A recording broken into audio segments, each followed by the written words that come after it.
And we are live on the Facebook. Just, you know what, Jeff? The one time This time, it wasn't me. the This one time when you time. invite friends over for dinner. Listen, but this is At Ease with Sia. Lashrecse. And we put out the good china for our guest today. We have the Delegate Jeff Bourne with us. Hey. From the Hey, 71st House yeah. District. Now, if your people out here know me, they know you shouldn't bring out the good china for me. I'm all about paper plates and solo cups. Come on. Be that as it may. Don't let Jeff fool you. He say that, but he got the good china out at his own house. So we're not even going for that. Come on, I got a 12-year-old and a 9-year-old. You think we bringing that out every day? Nah. I don't know. No. Okay. No. So listen. Most of y'all who follow us watch sessions. So I know by now y'all either got a nap, got some good sleep or something, but we did go pretty late into the evening. Want to just update you as to where we are. So we adjourned yesterday, but it was not Sunny Dye. It was until Monday at 11. That's right. That's 11, right. Where we'll have a pro forma session where we basically gavel in, gavel out. And the secret behind that is because we need our special session bills to become active July 1st. And so we needed to have one meeting in March, which will be Monday, and it's pro forma, no votes, in and out. And then we will adjourn Sine Die. And that means the session is over. Is that me? I was just ignoring it. So I can say it's not me. But anyway, so this episode is basically setting the record straight part 2. There are just some things we'd like to share now that all the votes are over. Jeff, you have the floor, sir. You got some things to say? Wait. Let me get into bills. Okay. All right, really quickly. Delegate Price did a great opening, but there are some individual bills we'd like to talk about. But one thing that we're extremely excited about that did move forward is the budget. The budget was, as you know, because we've talked about this a number of times, it's probably the largest bill that we passed, policy measure. And there is so many great things, historic investments that you will find in the budget that we have approved, and it's on its way to the governor. Additional funding for our teachers by way of teacher salaries, state employees, additional supports for our schools, not where we want it to be. We'll talk about that a little later, but they do include additional supports for our schools, tremendous investments for overall COVID relief, investments in broadband infrastructure. I could go on and go down the list, but I want to encourage everyone to take a look at we talked about this with Ashley last episode, the Commonwealth Institute. They have that final side-by-side available that shows the House introduced budget, the Senate introduced budget, I think maybe even the governor's before House and Senate that was released, and then the final outcome of that budget. And so since we talked so much about that, I just wanted to drop another reminder to go look and see where we landed on many of our investments, because as you know, you can tell a lot about what we care about, what we prioritize by following the money. Now, Delegate Bourne. Oh, thank you. Well, just shout out to the budget work that was done. Delegate Aird, you're on Appropriations Committee. One thing I know she didn't mean to leave out, she may have been saving it for later, but I'm gonna steal her thunder. The investment that we made in HBCUs in this budget, we're starting to really get them back to where they should have been decades ago. So, and I know that's important to a lot of us. HBCU grad. Where did you go to school, Jeff? I went to William and Mary. I'm proud. Ain't no shame in my game. No shame whatsoever. And where did you go, Delegate Aird? Alma Mater of a Nation. Belgian Pride, Virginia State University. But Jeff is right. He got a very good degree. I'm still paying for it too. I'm waiting on this student debt relief from our president. Aren't we all? Aren't we all? I keep seeing $10,000. I'm like, come on, man. Come on. It's a You need a little little bit. more than that. A little more than that. But Jeff, we're Bills. hoping that you'll pick maybe a few bills that are huge wins, successes, and you talked about some of those here before. But then also bills that started in a really good place, didn't end in a great place, or bills that are critical and just didn't get acted on at all. So I think a couple bills could probably fit in all those buckets. So I'll start with one of mine and Senator Locke's bill. This thing really flew under the radar, and it seemed to still flying under the radar. But as it come July 1, we're going to be able to start a state level low income housing tax credit in Virginia. We've got $15 million a year. And so that's really going to help try and fill some of that financing gap to create some of the more low and affordable housing units across Virginia. We've seen it work in other states, so that's a big win. A couple of the ones that really got a lot of the headlines, and I'm sure we'll get to this. We'll get to some of them later, but a couple that I really followed closely was expungements. You know, for those who watched some of the courts committees on Zoom, I think there was not one person, at least on our side of the aisle, that was doing backflips over the timing of expungements and when they would start. But the fact that we now have them in law and we've got the budget appropriation to effectuate those is big. I mean, it really is. And I think from where we were when we passed it out of that committee to when we passed it on the floor is going to be even quicker. And shout out to Charnel because she really pushed. She took our concerns about the timing of it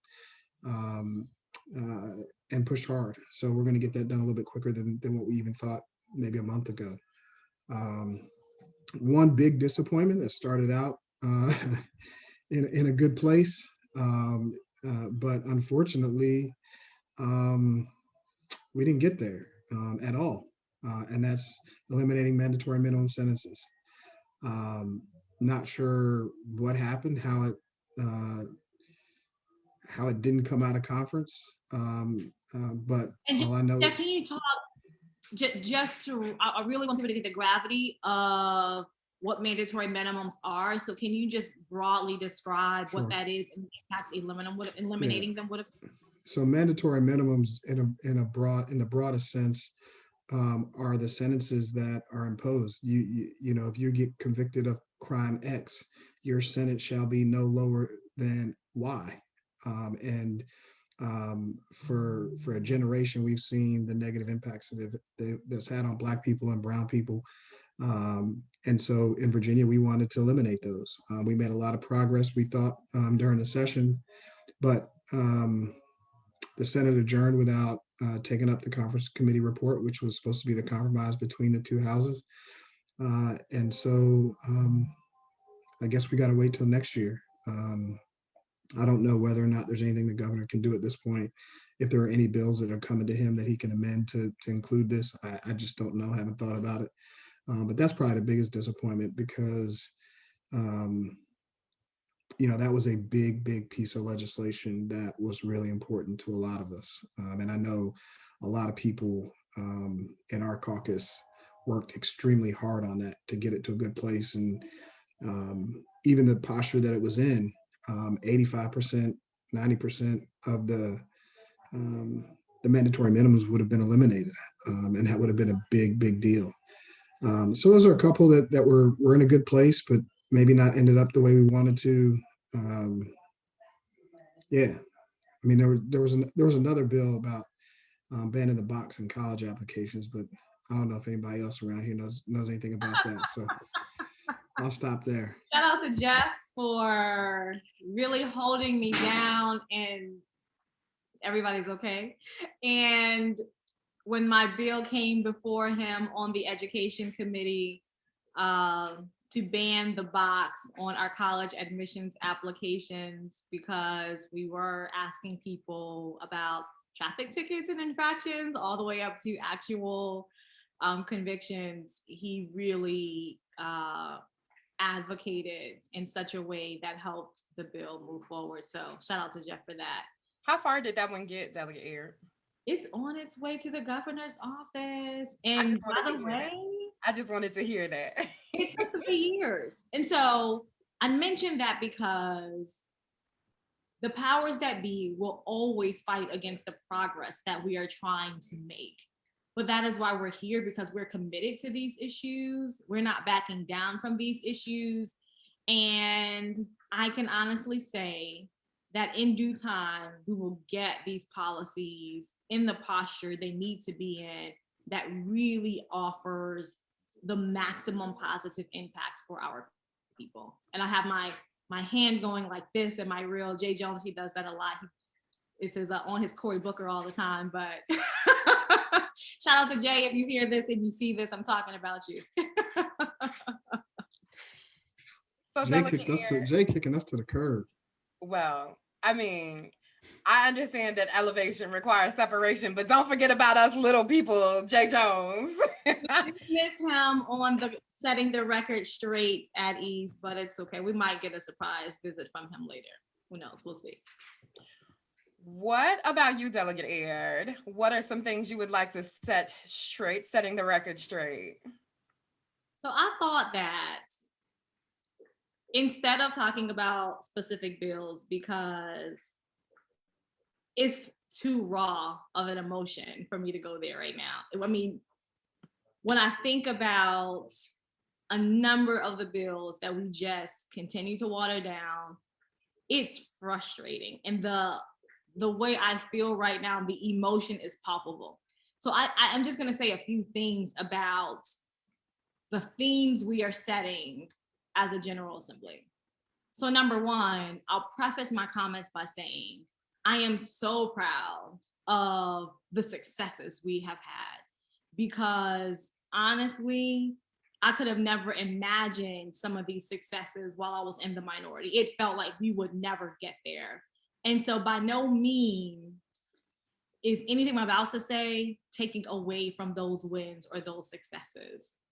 But what I will say is as leaders, I think it's time for us to retire this idea and this mantra we have seemed to pick up around stop letting perfection be the enemy of the good. I am going to say it again. It's time for us to retire this mantra that we have picked up of stop letting perfection be the enemy of the good. And here is why I say that. It's okay to say that once around a bill or policy. It's okay to even say it twice. But when it begins to become the norm of the way we govern, that is when it is then a problem. There are many bills where people continue to say, well, it's something. Something is better than nothing. It is some progress forward. But ultimately, part of being a leader is having the discernment to know when to push and when to give up. And there is a pattern occurring in the most critical issues before us. And that pattern is this idea that we should not keep pushing because at least it's something. And especially when that something is then framed as a victory. But guess what? My people can't afford for something to be done. They need what we came there to do to get done because they have been waiting for too long. They're not in a position where they can afford to wait. And so for leaders that continue to get a pass and continue to fly this flag that it's not perfect, but it's something, I think we have met our maximum limit of continuing to say that and continuing to be comfortable with it. And so I think you can probably apply what I'm saying to many of the bills that we have passed and moved forward and that we're all celebrating about, but ultimately fell short of where we need to go. So And so, let me just jump in right there because yeah. That's a lot. that's a lot. And there's a lot of subtweets all up And in if you that are little just soliloquy. tuning in and you missed your sermon this morning, you just got served But sermon. you know, perfect being the enemy of the good. Like I get it. I'm sort of worn out with that too. And I can swallow the toad on run of the mill legislation, right? Like pick your issue, pick your solution, whether or not we name a street John J.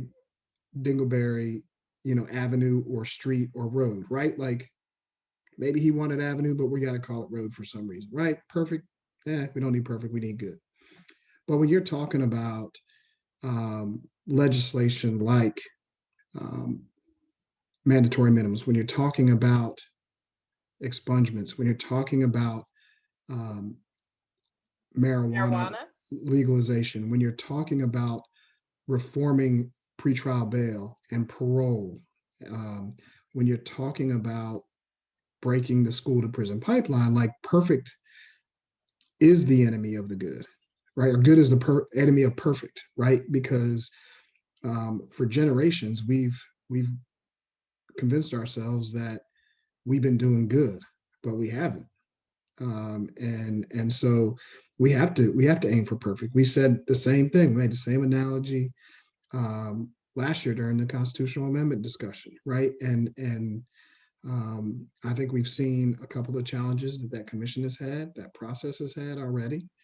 And so right there, I think the I'm here point for all that. making, because I just also have to say this, and I'm just going to make it really plain, is that for some reason, this idea that perfect shouldn't be the enemy of the good, it always seems to come up when it has to do with Black and brown issues.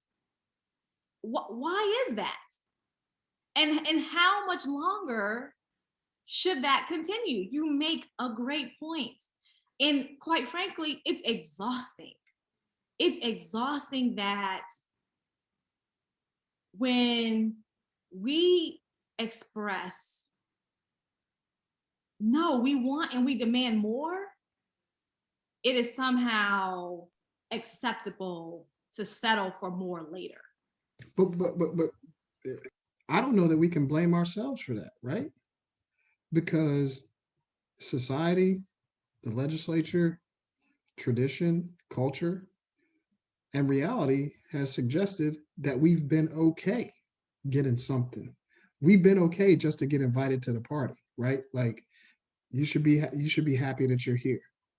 But I think what folks are seeing now is there's a group of people in the legislature, there's a group of people around this Commonwealth, and there's a group of people around this country that are calling bullshit. They're saying, nah, it's not good enough just for us to be here. It's not good enough just for us to sit in these seats for 45 or 60 days a year.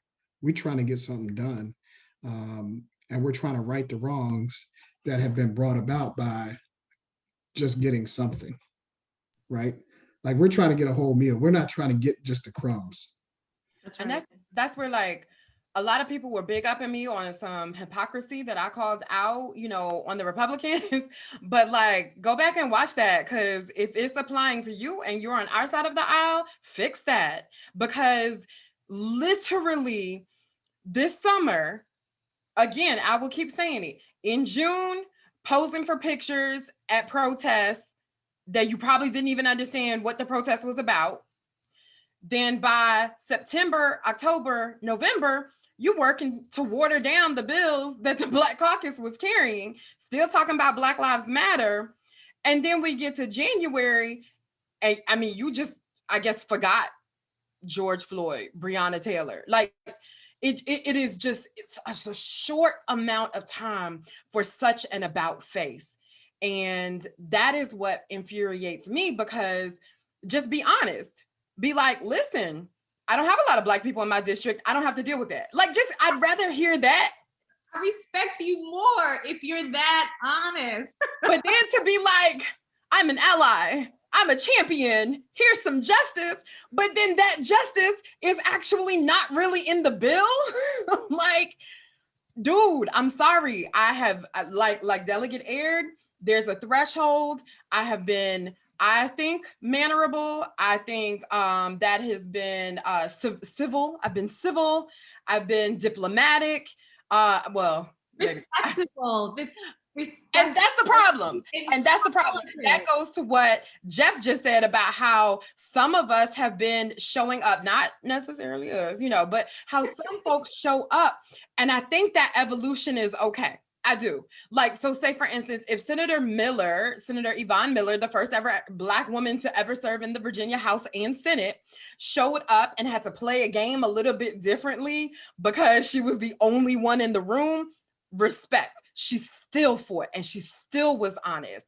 But when I look at 23 of us within the House and the Senate, like, nah, we can't do that no more. And then potentially looking at the field for, folks that are running, like, I'm here for real allies who are really doing the work. And I'm here for real people that are showing up for Black excellence and doing the work.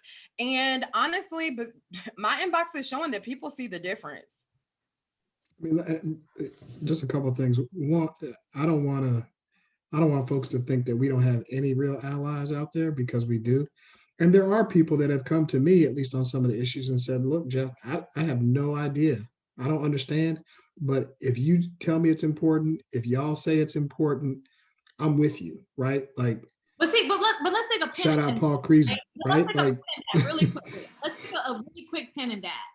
Because if you unpack that, for someone who is self-aware enough to say, I may not know about this, I will follow your lead, that also leaves them in a really vulnerable place to go in another direction really quickly, because it doesn't affect them and it doesn't impact them.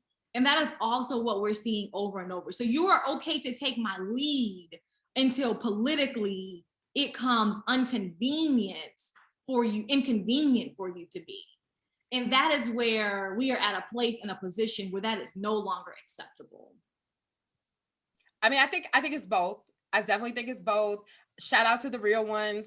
I don't know how you're gonna be acting in the next 30 days now that we in election season, so I'm not naming nobody because I want to see some further receipts.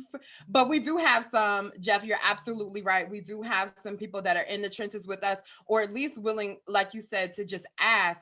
But on the flip side, I also see the number of people who will have those conversations and who will have those open heart to hearts and be like, listen, I hear that's what you're saying. I want to understand it more. When we talk about, there are things, folks out Southwest are telling me, listen, Sia, this is what I need. This is my lived experience. People hear that. People do that. All right, cool. Within 5 minutes, people are hungry. People need, access. Telemedicine is good because we don't have the doctors. Bet, I'm with you. The problem, there's an opioid epidemic out there. Huh? There's an opioid epidemic out there. I mean, you know what I'm saying? Right. Then when you flip it and you're like, listen, the 95th district needs this, and it's a Black issue or a brown issue or a poor people issue that ends in that live in the urban area. It's like, but are you sure? Can you bring some evidence? What are your receipts? Like, and then we gotta indicating. Listen, we have to come with charts and experts, and there's no, on the word of Delegate Price or on the word of Bourne or on the word of Aird, it becomes a whole ordeal. Or are you sure? And so, like, when even the conversation about, like, whether or not Black patients are treated differently, there is a report. There is a report. But guess what? All these Black people that are telling you is the issue should be enough, but there is a report. When we talk about the school to prison pipeline, there's lived experience enough, but you know what? Because you need a report, here's a report. And so when people talk about Black legislators having to be twice as prepared, and it is because we are not listened to in the same way. And it's just like these other factions, when people talk about Metro, listen, I have not been on the Metro in years. But I believe that it's an issue because you told me it was an issue. But when I tell you about the HRBT, it's like, well, really, like, why is it different? That's all I'm saying. Like, why is it different? And like, I want to interrupt you for half a second to say, I need the audience to know There is so much tea to be spilled. There is so much tea. And I am sorry, I'm going to apologize because it is mentally too raw in this moment to go there. If I start talking about bills, senators, the politics of our Delegates. delegates, there's so much tea there. And so without stooping to that level, because it can go really low really quickly, I think we hope that what you're hearing is that there are so many dynamics at play when it comes to the sausage making of governing and when it comes to the issues of importance to our community. But also, there's a role for everyone to play.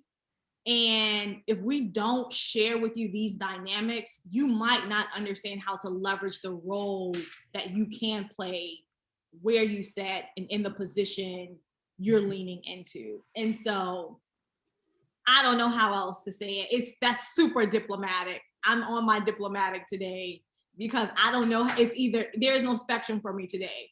Either I'm gonna be diplomatic or it's gonna go left really quickly.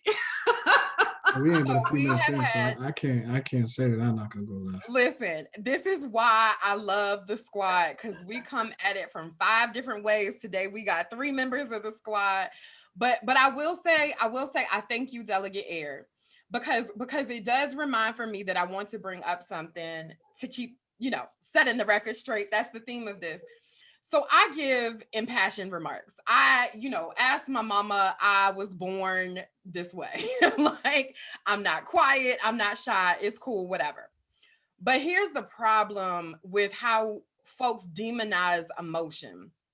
It's like you got to be a robot or, some super person in order to just focus on the facts.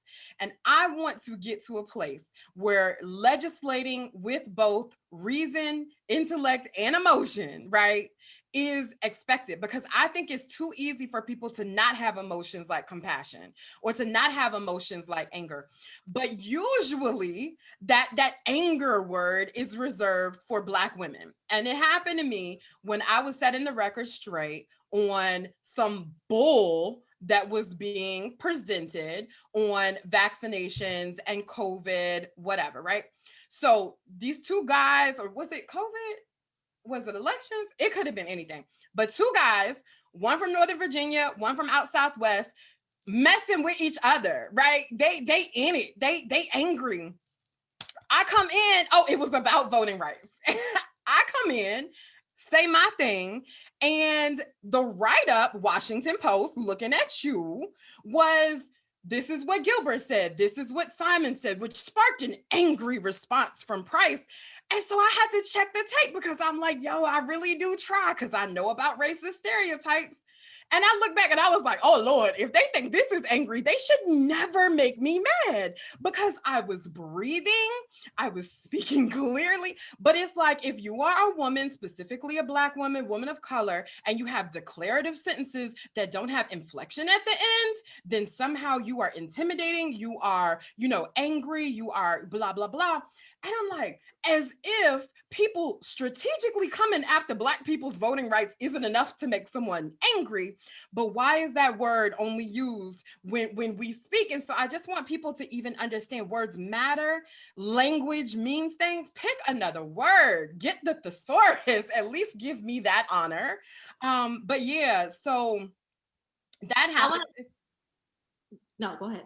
No, I was just saying, we can go high and call things out, but I also think emotion is good when it's healthy for the individual, when it's constructive, and that I refuse to bring back my emotion to just be this, shell of a human. I bring myself to legislating. And so I want to normalize that while also trying to go high, like Michelle Obama and Delegate Aird have reminded us. And so like there's 2 things I want to do. So I want to remind people who are observing, we would love to answer questions for you on specific bills. So maybe I'm not going to mention a bill that is like the elephant in the room, but if you have a question about it, drop it in the chat, we'll answer it. But the other thing I want to do before we close out, so I'm gonna wait to see if people mention any questions. Wait, But we about to close out? not yet. Oh, She stay trying to do that. She stay I'm trying just to I'm get just us getting all started. here. I'm just Like, I got time saying, today, Delegate Aird. I'm not trying to close out. I am good for closing out though, but I'm not closing out just yet. But I'm saying the one thing I want us to end with, because I am just feeling such a churn, and it's probably all the buildup of the session, the heightened dramatics, and then also feeling like this is a repeat of last session, but that's another conversation. So the one thing I want us to talk about is how we, what do we call it? Cleanse ourselves mentally, physically, and spiritually after these sessions, because imagine the trauma we endure fighting these fights and trying to lead on these issues. I think people think we want to constantly be evoking the hardships of Black and Brown people because it feels good. It sounds good. It actually takes mental and psychological work to have to fight and be the voice of hardship, whether you're Black or Brown or not, constantly, because there's such a gaping absence of the perspective in the governing process. And so I found myself today in a space where I always tell people I have such high capacity. I live my life by work life Jenga. I'll go until something falls and I can't anymore. And today I woke up feeling like I'm there. And now I have to take a step back and I have to reset, because this is a marathon, not a sprint. So drop your questions in the chat so we can talk about specific bills, but know that that is where this conversation is going, because I just think it's so critical. So a couple things. Go ahead, see. I'm sorry. Nope, you got it. No. Yeah. So a couple things. I feel all of that. And the one issue that my dad said, a hard head makes a soft bottom, right? But he didn't use that word. But I got a hard head, right? Like, but the one issue that took me there. Wait. Jay Jones is like, can he ask questions? Can we let him in the room? Like, Jay, what are you doing? So he can come after this, because I'm glued to what Jeff about to say. Okay. The one issue that took me to that point was last summer with qualified immunity. I put everything I had into that bill and got jerked around by some folks who consider themselves an ally, and consider themselves smarter than everybody else in the room. But it is one of those issues that causes you to just go to that place. Like, I can't anymore right now, right? And we geared up again for this session. And I'll gear up again for next session, right? Because I know it's the right thing to do. But I want to talk about something else, and maybe see, you need to jump in on what Lashrecse said. But one of the things that really frustrates me and helps me get to that point where I just can't do it anymore, like just have to take a step back, is when there's an issue of importance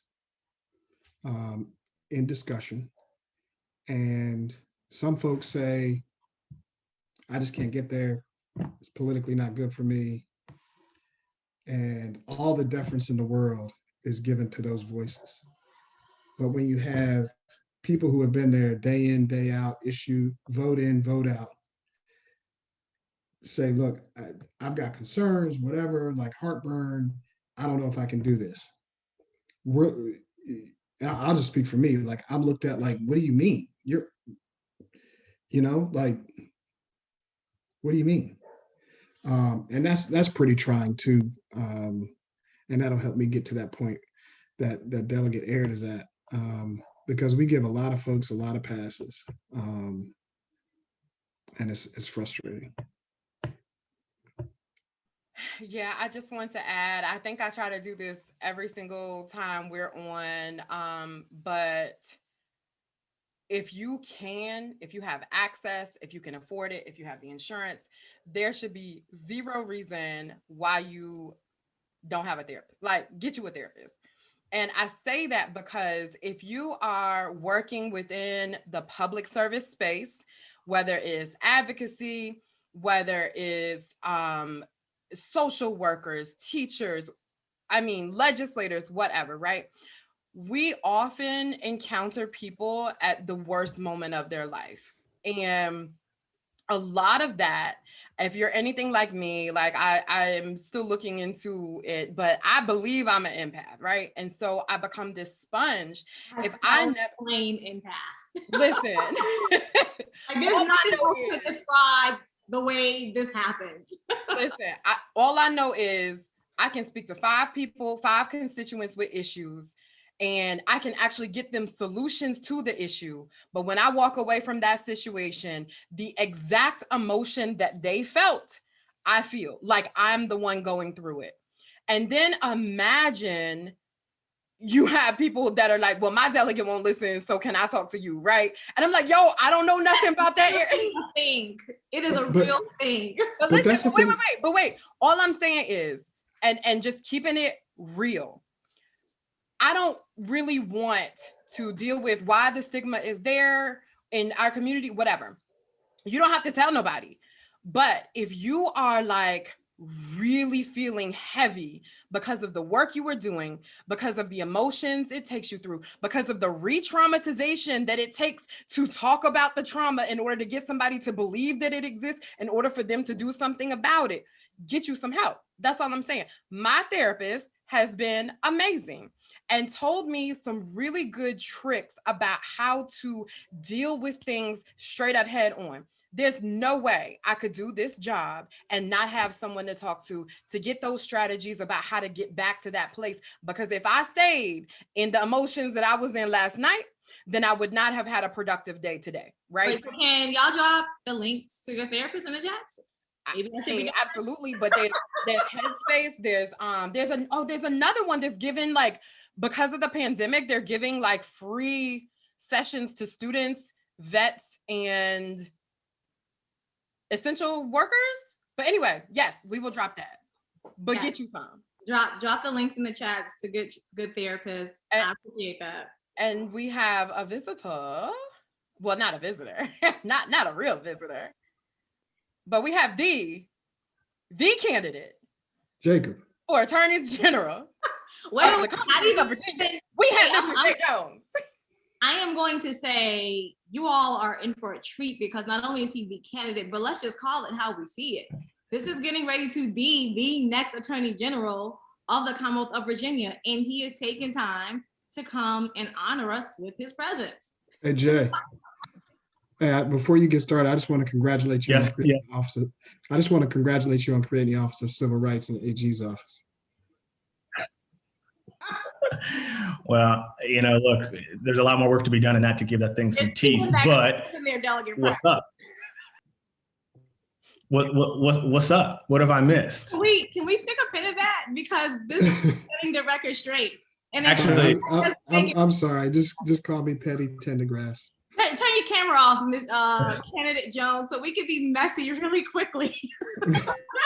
Wait, Jay, hold on.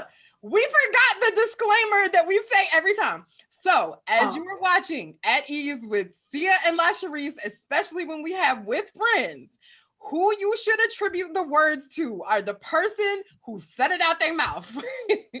So don't be getting it wrong. If I said it, I said it. If she said it, she said it. If the candidate that is running statewide said it, then he said it. Get it straight. And we are not on behalf of the Black Caucus just because we're Black. This is individuals speaking on a platform. So he's been with me on my screen. What I said is attributed to me and not him. Okay, carry on. So can I just say 2 things? One, I was listening to you guys in the car because we were on the road today. We were in Henrico up near Jeff campaigning, and you guys have done a great job, and everything you said has been dead on, especially about you see this thing he's doing? And remember when I was showing you all that this is the Jay Jones? Wait, did you talk about that before? Oh, come on. All right, so now I'm gonna sit on my hands. Carry on. So I We can't. need to be able to cut this for him later. Stop interrupting him. Jay, start from the top. Yeah. Well, no. So we were in Henrico. So I just got home. I have not been home I've been home, but I've been home for a total of maybe like 40 hours in the last like 3 weeks. So I'm only going to be on here for a few minutes because my wife is literally right over here, and I've not really had a chance to spend some time with her in a while. But two, everything that you guys said that I heard in the car, and I was not driving myself, but was being responsible, was dead on, especially Marcia, what you said about the way that we say things and how those are interpreted by other people, right? As we as Black legislators, when we say something. And then I heard Jeff, before I got on, talk about qualified immunity and how that kind of wore him down. And I will tell you that I can share every feeling that he had on that. And it was his bill, but it was something that was important to me too. And I think everybody who's watching knows that Jeff is like my brother, and to be able to work with him on that was probably one of the more meaningful things that I've done in my 4 sessions and a couple of specials as a legislator. And if you guys don't think that this lifestyle takes years off of your life, hair off of your head, and keeps you up at night. I mean, I think part of what makes this group interesting and special is that we take these things to heart. And I said this on the floor last week. I mean, I still go back and watch some of the debates that we have had over the course of several years. And there are nights when I've cried myself to sleep over some of the things that I've seen on the floor and heard on the floor, and some of the things that have happened because I care. And I think we all have been there because we care. And so, Marcia, when you said go talk to a therapist, I 100% co-sign on all that too. But I just want everybody to know that, this isn't something that we do because it is fun on occasion, but we do it because we care. And so I appreciate all of you guys, because you brought me in and you took me under y'all's wings a few years ago. And, I would be nowhere without y'all's support and guidance and love. We about to get this big. We about to get this big seat too. We got a couple more months. Hey, and just remember, Jay, I don't care. I don't use side doors, brother. I don't use side doors. Never. Some of y'all. Front doors only, baby. And shout out to Mavis Jones, Front doors only. holding her man down while he goes and gets this Hey, bag. Silver. She knows when I'm on Zooms not to like chime in even if someone references her. So I can tell you that she's saying hello, but she's gonna stay like just around the corner. That's okay. So you made some really good comments, Delegate Jones. Do you want to really quickly just hit on your successes? Because the one thing we did talk about is we might be feeling exhausted right now, but we have not forgotten about some of the amazing work that is coming out of this session. So what are some of your highlights? I mean, I'd rather talk about y'all's highlights, like Jeff's mental health bill for evidence in court cases, and your racism. Come on, Jay, don't do that, man. Tell these people how you taking down Harry Byrd from the Capitol grounds. Well, man. I mean, that's a big deal, Come right? on. I mean, Harry Byrd is probably, I think, the most significant bill that I had, and it might not seem like a big deal to some people, but that symbol, right, and his legacy. I mean, has anybody ever tried to do that before in a bill? Our Republican colleague Wendell Walker tried it last year. No. Not some political ass bullshit game. Well, he thought he was funny, but he was too, like, come on. he thought he was funny, but too cute by half. I don't know, right? And I think it's one of those things, and I said it to the senators when they were debating in committee. I said, look, I remember going to Capitol Square as a kid and asking my dad, who is this guy? And if you've seen the statue, he's kind of got his hand up and he's pointing. And, my dad kind of took a deep breath and, held my hand and said, this person, this guy, his legacy was to keep me out of school. And the fact that my dad and my uncle in 1960 integrated a school in Norfolk in opposition to massive resistance, which was created by Harry Byrd, when I'm a kid, you get it, but it wasn't until I was an adult, until I was in the legislature that it really sort of hit me. So for me, it's a familial full circle, achievement to have that Byrd bill come down. I'll go ahead and take a little bit of credit for the Office of Civil Rights in the Attorney General's office. And then, I think the thing that I'm most proud of is the workers' compensation bill that we passed just yesterday, so that That's our that's first the responders and presumption, emergency right? medical personnel and all those folks can have the presumption under the workers' compensation for COVID. But I take all of our success. But wait, did you also not have a role in the abolishment of the death penalty?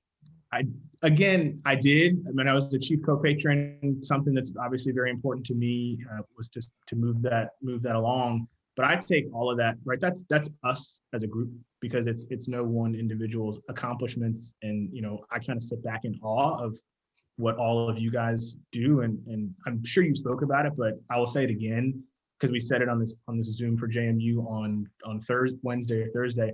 The speech that Marcia gave on Thursday was the best speech that I have heard as a member of the legislature ever.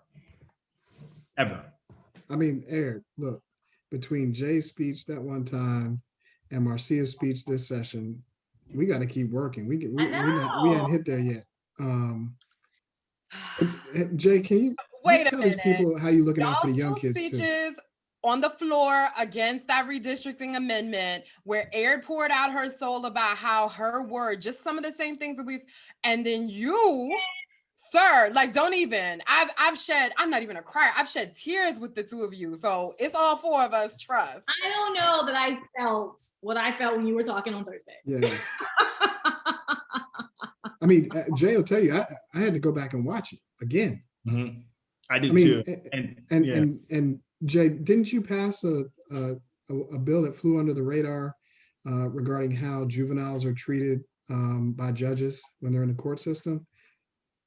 Yeah, to me, that bill will have. Jay must be tired today, y'all. We are going to give him a pass because he has been traveling around the state nonstop to be your next AG. But I need you to lean into. He's trying to stay married and keep his wife happy because he ain't been home for 40 hours in 3 weeks.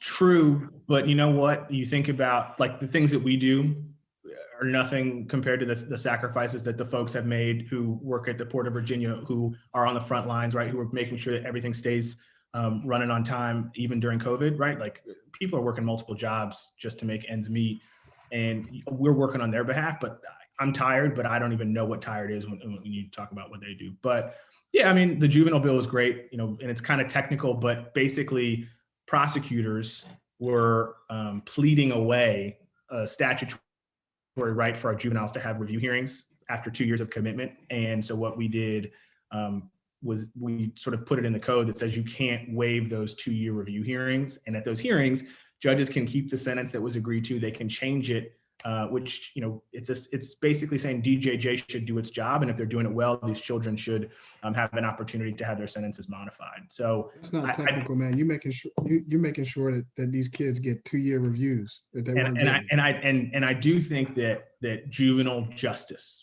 and this is personal for me because my father was director of juvenile justice back under Mark Warner, is the one place in justice reform where we have all failed.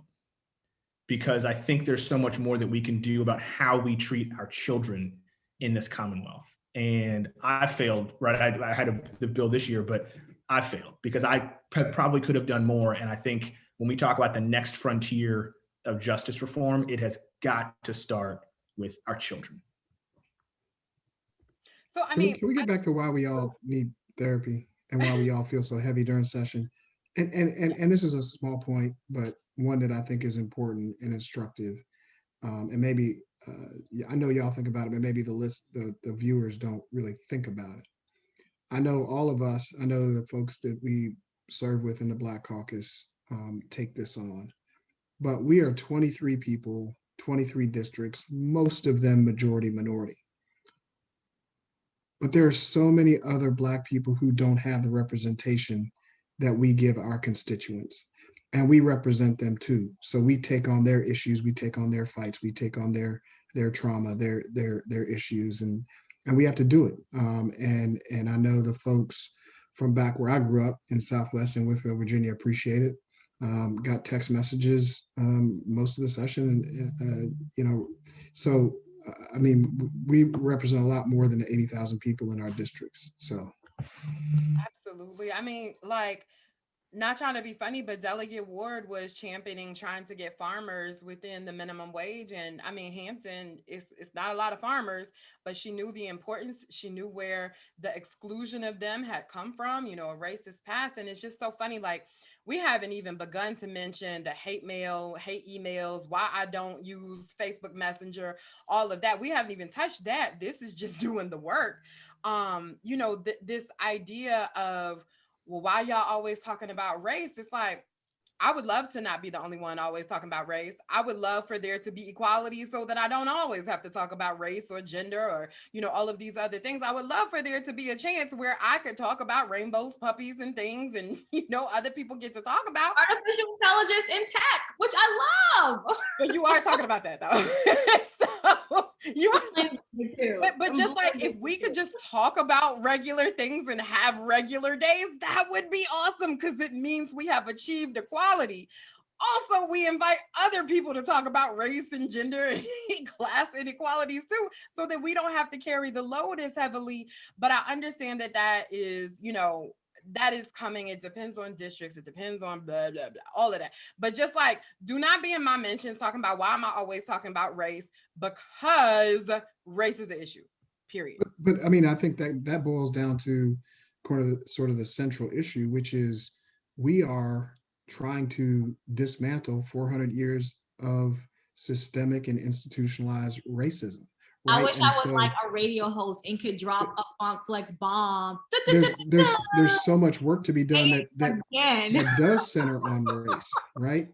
Um, Wish I could run so that. so yeah, I mean, I wish we didn't have to talk about race either, but that's what we do. That's what the work that needs to be done, and we're here to do the work, be the change, do the work. There you go. It started with, wait a minute, can we start with declaring that racism is a public health crisis? I mean, talk your talk, sis. Talk your talk, sis. Wait, can I say something real quick? Because I think this is what Jeff said is perfect. Please because I think we're all weary, right? And I don't want to talk about race every day, but what frustrates me, and maybe you guys said this before, is that we've got these lived experiences that bring value and perspective into this world. And I think one of the things that I have become just, I think, exhausted with over the last few years is that, you know, we as Black legislators are saying this is a problem, right? This will help make our existence marginally better. And you meet this opposition where folks are saying, well, we're not ready to do that yet, right? We have other priorities and issues, and we are asked to just support those without even asking any questions about how that's going to impact our districts or our people.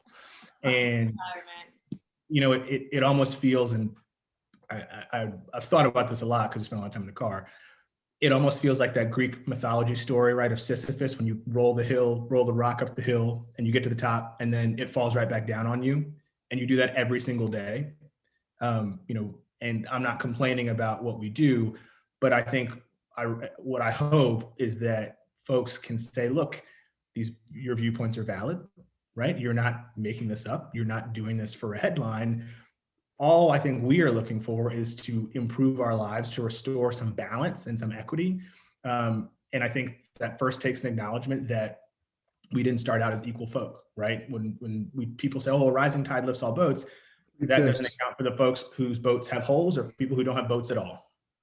And I know that a lot of our colleagues have sort of been really thoughtful about this, right? There were several who stepped up during the redistricting debate and said, you know, I might like this policy, but I'm listening to my colleagues in the Black Caucus and they're crying and screaming and just pleading with us not to go in this direction. And I appreciate that. And then there were the others. But it shouldn't have to get to the point where we are crying and pleading and screaming for folks to listen or to understand what's happening, right? I mean, I don't think we blow things out of proportion, and I don't think we, you know, are the men and women who cry wolf. But I think a lot of times, and it's unfortunate that it took, you know, George Floyd and Ahmaud Arbery and Breonna Taylor for us to get to this point. But you know, we've still got a long way to go. And so I just urge those who are listening and those who are watching, you know, we don't waste words. The things that folks on this chat say are incredibly meaningful, and every word is chosen with care. And when we speak up, it isn't because we like to hear ourselves talk, it's because we care about what is being said and the issue that is being discussed. And so, hear us, hear our voices. And, I've known plenty of legislators who are smarter than all of us put together, who have been so frustrated by that point, they just said, you know what, I'm done. I can't do it. And it's a shame. And I think what we continue to do is to take that legacy, right, and to build upon that, because we have nothing left. We have nothing else that we can do but continue to push. And I think we'll get to that point, but it's going to be difficult, and it's going to take a lot of help from people who don't look like us. I mean, that's one of the frustrating things about why you always injecting race? Why is it always gotta be? Well, if we knew and could trust and believed that y'all had considered the racial implications and the history and the lived experiences of people who don't look like you, we wouldn't have to inject it into the conversation, right? But now So, six bills can be analyzed for such impact, because why, Delegate Aird? I'm so glad you asked, because despite the attempt of one, legislation has moved forward that will allow racial impact statements to be requested by the chair of the Criminal Justice Committee, Courts of Justice Committee, or the Senate Judiciary Committee. And that is how you be deliberate while doing the work. So before we have Delegate Aird try to push us to close, we need to get to hold on, questions. can we talk about one other issue, please? Yes, you can bring up one. I got two quick ones too. Okay, go you for go it. first then, because How quick are they? I mean, I'm a preacher and a politician, so The most dangerous place to be is between a politician and any kind of camera. So, I just want to say, for my friends that I share this space with right now, we are about to embark on a season where we have to talk about all the things that we did, and we have to put on a pretty face for election season. And one of the things that Delegate Aird and I are very intentional about is making sure that we have space to tell our stories, because the Karen Bass, Representative Karen Bass, the immediate past president of the Congressional Black Caucus, in her speech when she was becoming the president, she was basically like, we don't do a good job of telling our stories, and if we don't tell our stories, no one will. And so what I want to give a shout out to these three amazing people. It's not just the floor speeches. It's not just when you see us on social media. What we do in our committees, what we do behind the scenes, not even just for our bills. We have helped save other people's bills because we knew they were good bills for our communities. I mean, the amount of work that we put into it. Y'all see us when we pressing buttons and when our name is on the board. But go back, watch the committees and watch the questions that we ask, the points that we bring, the amendments that we make. Jeff is chair of the firearms subcommittee. I'm chair of the voting rights subcommittee. What, Aird and Jones do on their committees and subcommittees, it's more than just our 7 bills this time and what you may see. We are going to have to do better at it, but trust and believe that there are layers to this, there are levels to this, and we are working it all in order to get to the wins that we're describing. So if you are appreciative of the wins that we are bringing, if you are appreciative of the voice that we give light to and the voices that we bring to light, then we need your help. And we're, go to our social media, see how you can sign our petitions. When it's the appropriate time, we'll ask for support in other ways. But we don't just get into office. We are put into office by the help of other people as we're running. And so please stay tuned for that. And then my other one is a little nerdy, so I'm gonna kick it back to you, Jeff. All right. So this is a question, and maybe it's a different Eddie's where we can spend some real time with it. But we have a super engaged Commonwealth, whether that be on social media, whether that be with protests. And so my question is, what is the best way to engage with activists? And what is the best way to identify which activists and advocates are really about the life.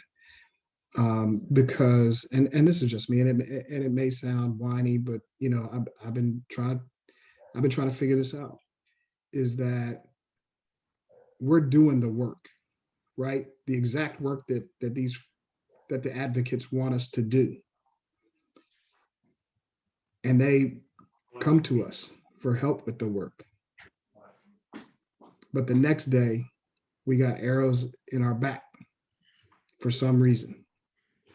And so how do we harness the good, but also make sure that they're engaged not just on a specific issue, but on all the issues? Because I would love to see the advocates and activists at all these committee meetings where we're fighting our asses off. And you look up, and is there any, you chair a committee and you say, is anybody here to speak in opposition to this bill that you know is bad? And there's crickets. So can I go there for half a second? You're sure, because I ain't saying nothing. So first of all, shout out to all the advocates doing the work. Drop your mention in the chat if you're watching and you are an advocate that shows up and you're doing the work. We thank you. We appreciate you. We're here because of you. But let's be clear, crystal clear. There are also a lot of self-proclaimed activists, which means you just showed up during the special session. You've given yourself a title. You know, let me run that back. You just showed up during redistricting, after redistricting, and gave yourself video because y'all wild. You gave yourself a title and proclaimed that you were speaking on behalf of Black and brown people. But when really you were cut a check to say what you wanted to say on an issue. So we see you, we raise you, and we know you. You're not an activist, we're not talking about you. But for the others, where you are an activist and an advocate, and you are doing some of this work, but maybe you know what, there's so much work you're overwhelmed, so maybe sometimes you fall short and you miss. I think that this blends to the idea around cancel culture as well. And when you often hear, because we voted for something that wasn't what we sought out to get, that somehow we were bamboozled, or somehow we were asleep at the wheel, or somehow we allowed this to happen on our watch. I think I just want to add that 9 times out of 10, that is not the case. Easily far from the case, especially for the 4 people on this screen. And it's time that we shift to a place of working together in the interim to have a solid game plan and strategy of advancing policy that doesn't result in, when the outcome is not what you desire, you're canceling us as leaders. And that's like facts. Like, I don't want people that agree with me 100% of the time. My mama don't even agree with me 100% of the time. Like, I want people where we do have different perspectives, different lived experiences, and we're attacking an issue from different lenses so that we can be comprehensive in how we're doing it. So if you're mad at me about 10% of my votes and not willing to look at the other 90, it's hard to have conversations. But if you're like, yo, I don't like this 10%. Okay, cool. But then let's work on this 90. Like, let's find the places of where we overlap. But it is really frustrating. Like, my inboxes are off the chain because, like, who are you? Like, I've never seen you say anything about a bill. You didn't come to me to help me work on my legislation if you thought it was like not good enough or whatever. And then, you know, you got a whole press release about, like, bruh, you know, this is a legislative process. And this is like, then again, there are so many of y'all that show up every day that, like, this is just a vent, but like, seriously and truly, you know. And then I think the part that gets me the worst is they will go out into the community and say, oh, they didn't do their job on this one thing, and then overpromise what they could have done. Like, that bill didn't need 51 and 21 votes in order to pass, and like they could just deliver. And it's easy to get sucked into that when you don't know how the system works. And I'm not saying you have to like the system, but do not be bought a bill of goods to say what somebody could deliver when they don't even know how a caucus works or what committees look like. They just gonna bring a bill to Capitol Hill, like, bruh, come on. Like, or at least pick up the phone and call us and say, hey, help me understand. Because I do that all the time. I send people text messages or call them and say, help me understand why you said X or why you think this bill is a good idea. You said that to me. Right. Help me understand help me understand this. And because I think for all of us, we are intellectually curious and we want to know because we are so committed. We care so much about the work and so much about the people that the work affects. We want to get it right. And so, you know, we haven't talked about it a whole lot, but this marijuana bill, the vote, that was definitely a question in the chat. I didn't know when you guys wanted to shift to it, but there was that was such a difficult vote, because I think the point that Sia made and others made, Sia, you made it on the floor, others made it in our caucus meetings, about acknowledging that this is not the perfect bill, but reminding everyone that this is a step in the legislative process. And so what we now have to do is acknowledge that it's not perfect, but now we have to advocate and educate the governor, who has the ability to fix a lot of the flaws and shortcomings in the bill, right? And so that we can achieve things like making simple possession legal on July 1, right? And so like that was one of the most difficult and taxing votes I've that is why I am in the mental and emotional space I'm in right now. Well, Jeff said process, and I think that is the most important word to pull out of what you just said, because I think and I think we all do this sometimes, we fall short, is that we don't necessarily all know the process. And we know it because we deal with this is our job. But I think a lot of times the media, right, and people who are involved and who have opinions don't necessarily tell the whole story in terms of process. And so if we're going to talk about that vote yesterday, I'm happy to do it, right? I voted yes. I think I was the only person on this chat who voted yes, because I agree with the idea that the process is not finished. And I think that there are a lot of folks out there who don't know that, like we do, that the governor has a huge role to play in this before it's all over. And that was a main driving reason behind my yes vote, because I also feel very strongly, and I think you guys would agree, even when I ran for the first time 4 years ago, weed was just an issue that was bubbling up, but it was almost like, well, we don't want to talk about it because that's going to lose us elections. And the pace and the speed with which weed became a priority shocked even me. And I think we can all agree that we want to get it right. And when you talk about process, you talk about a bill versus an amendment. You can come back and fix bills, right? They always say, don't let perfect be the enemy of the good. I stood up on the floor last year during the redistricting debate over an amendment that's going into the Constitution, which you cannot change. And I said, when you talk about that, it's got to be perfect.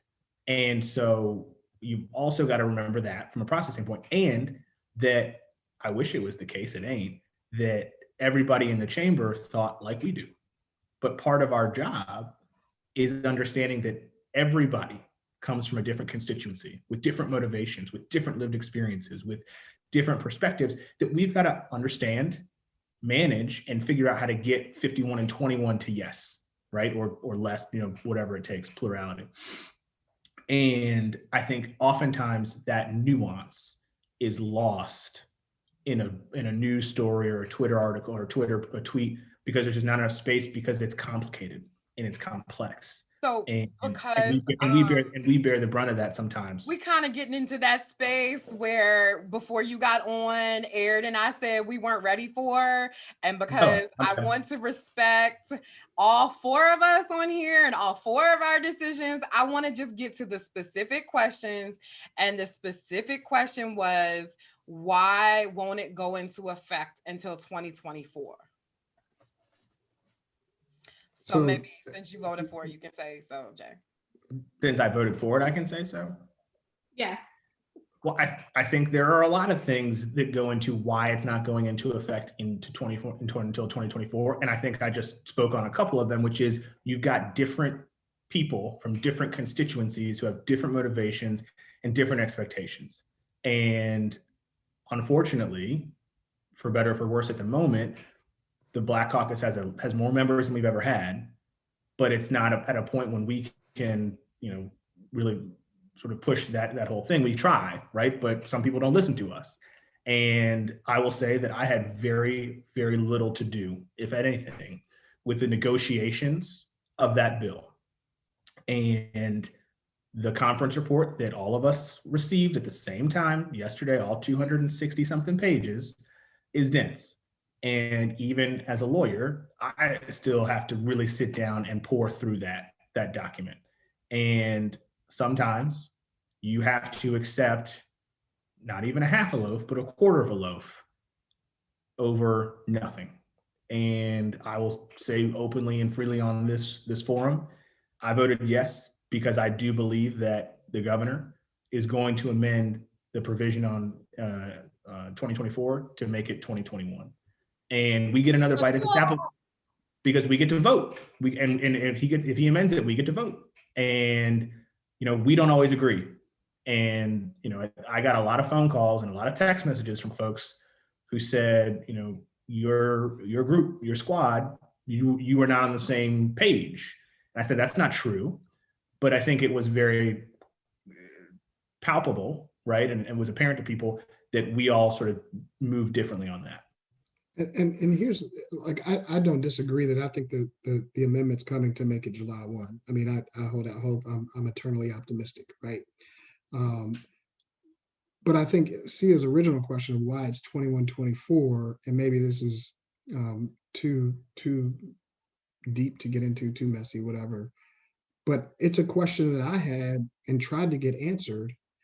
And when I was responded to, you had a group of people saying the House won't agree to it. You had a group of people saying the Senate won't agree to it. So nobody really knows. So that to me is one of the biggest reasons that I think are the lone member of the squad who's not here, unfortunately, but Lamont Bagby, when he said we need to have this debate and this, like the two sides, the House and the Senate, need to talk about this and get to a place publicly, right? So there's no games, nobody's unsure where the other one is, because the one thing that I'm sure of is there were a lot of games being played. There was a lot of hiding the ball, moving the goalposts, and so talking out of both sides of your mouth. I hope, I pray, that we can get an amendment to make it July 1, because I do think that that is a huge step in the process. And because I don't disagree from a intellectual or policy perspective that setting up the regulatory piece where you have the economic market and the sales and all that sort of stuff will take some time. But what doesn't take time is making simple possession legal. And what we've seen from the data on the decrim that we did last year is that it's still disproportionately affecting Black and brown drivers and people. And so that is the crux of which I think that it needs to be made July 1. The interesting question that I wrestle with, and I don't have to wrestle with this, it's just sort of Monday morning quarterbacking, is what would I have done if that vehicle would have needed one more vote? Because at the end of the day, we've talked about this is a process. And so would I have been okay? Could I have made myself comfortable? And I wrestle with moving that bill forward as part of the process so that we didn't lose the vehicle to have the governor send down the amendments, because it's not just a July 1 legalization that needs to get fixed, right? There are some other issues that need to get fixed, but I rambled a little bit, but so this is where I want to come in and Delegate Aird, we are at ease with seeing Lashrecse, and we try to educate every single time we come before you. I think this might be the longest one we've ever had, guys, but Aird is about to shut us off. But quiet. You see how quiet? No, I know why you quiet. Hint to audience, note my silence. we know. And I'm not, honestly, I do not know that this is the right moment to have the full conversation. I said what I had to say on the floor yesterday. I have lots more to say, but I think what's helpful for this moment is to remind people, when you're looking at a bill, the regular font is what's already current law. The italics is what we're adding to the bill. The strike through is what we're taking out of the law. But what's really, really important, as you're scrolling through those 200 pages of that marijuana legislation and you're like, oh, this might sound good, this might sound good. You need to scroll down to them last 4 pages and then look at that bold font. That's the problem. There's some italics. And those are called reenactment clauses. Now, who wants to explain what a reenactment clause is? Reenactment clause officially says that all of this was passed once, but has to be passed again in the next year, next session, in order for it to become law. In layman's terms, it negates every single part of the bill that it pertains to, because that's not becoming law. It's just not, it does not exist. It is a philosophical, yes, we agree with this, but it's not becoming law. And that is the problem. A lot of the social justice pieces were under the reenactment clause, which means if you're talking about social justice measures that you see in italics, then you are not reporting on that bill because of the bold section that basically strikes it out. And so let me unpack that even further, right? Because we're talking about this being a process, and we're talking about the governor amending the legislation to make it better. So hypothetically, y'all are great minds. The reenactment clauses remain in the legislation while the governor is making his amendments. Let's say he goes in and he makes changes perhaps to the criminal justice sections that we're referencing, the regulatory sections that we're referencing, and he leaves the date at 2024. What happens to those amendments that he makes to make it better, right? But the reenactment clauses remain. Well, I mean, for me, I'd have to see. Can I say one quick thing? Just Sure, one quick Jay. thing about Sure, process. Josh. Thank Jacob. you, Jason. So Y'all are I want everybody also, and I have not had any conversations with the governor or his team or the administration about this, but it is my understanding that the governor can also put emergency clauses onto legislation. And that only takes a simple majority to pass when he does that. And so I put that out there only to say, and I'm not sure how it applies to this. And I'm not sure how it applies to this. If Jeff Finch is watching, he can give us the answer. The king parliamentarian. But I think that there are mechanisms, and I think and the timing is going to be a big deal for all of us. But I want everybody to know that and I have no idea, so I put this out there, but if the governor puts an emergency clause on it that requires 50 votes as opposed to 4/5 like it normally does on the floor, would that negate the reenactment clause? Like if he struck that and put an emergency clause on, would that then make it July 1, and make it easier for us to get to that threshold? I don't know, but I put that out there for food for thought. You don't need an emergency clause to get to July 1.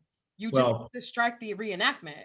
Well, fine, but my point is I think there are other provisions that come into effect later as well, right, that aren't in the reenactment, maybe, bless you, that aren't there. Maybe I'm wrong, but again, there's a lot in that bill, but I just want to put that out there too for food for thought. Well, I mean, I see we have a colleague who has crept into our comments. And so Delegate Hope said the governor can't amend a bill that never reaches his desk. And I completely agree. And that's why everybody was calling it a vehicle. But what I will say I think my sister and I will not speak for anybody, but then be honest. Then when you talk about it, go say we legalized it without the guardrails. Go talk about it like saying we said that we're going to keep going, but we left behind the social justice measures that every single Democrat that said we want this to happen said was their number one. All I'm asking is for honesty and consistency. So when I say I feel like that bill put the business parts of legalization ahead of social justice, that's what I mean. But if you say that this is a justice bill and you don't teach the people what reenactment clauses mean, then that's disingenuous. And that's my point. And that's literally the emotion, right? Declaring victory without saying, but there's an asterisk here, we have some more work to do. In every reference to this bill that is made, let's not pretend we have eliminated the burden on Black and brown people, because that's not the case. Do not continue to put this into a shell around justice when that's not the case. Stop trying to take the win, because you can take a win because we do have a process moving forward, but be clear about what that win is and what that represents, especially to the communities that will be impacted the most. I mean, I was reading something, and I think this sums it up pretty good. And then I'm going to make an observation that's kind of related, but not really. It may have been Senator McClellan who said on the Senate floor, this is not a legalization bill. This is a framework bill. This sets up the framework for legalization. And it also is a vehicle to get to the governor to make changes or whatever the rest of the process is. But I do want to just make an observation that I think this conversation has highlighted, and it is perhaps one of the top 3 reasons why I love serving with y'all, and I've loved becoming immensely close to each and every one of you and Delegate Bagby through this process. Is we're not a monolith, and the fact that we aren't, I think, makes our relationship so much stronger than anything else, because we can have and we've had these discussions not on a Zoom screen. We've had them in Aird's office, we've had them in Price's office, we've had them in my office, Bagby's office, wherever. My office is too small to have those conversations. Well, it's about to get a little bit bigger by the end of this year. But we've had these conversations, and they make us better, right? Because even within our squad, we all have different lived experiences. We all have different perspectives. We all come at issues differently. And I think it makes us better legislators. It makes us better servants of the people that we represent. So I just want to lift y'all up and say I appreciate that. And we don't take anything personally. I mean, we might get in our feelings for a minute, but we know, Marcia, you know, and I know, you get in your feelings, I get my feelings, Jay, Lamont, Lashrecse. But at the end of the day, we take that time to cool off or to have our emotional reaction, right? Because we're all entitled to that.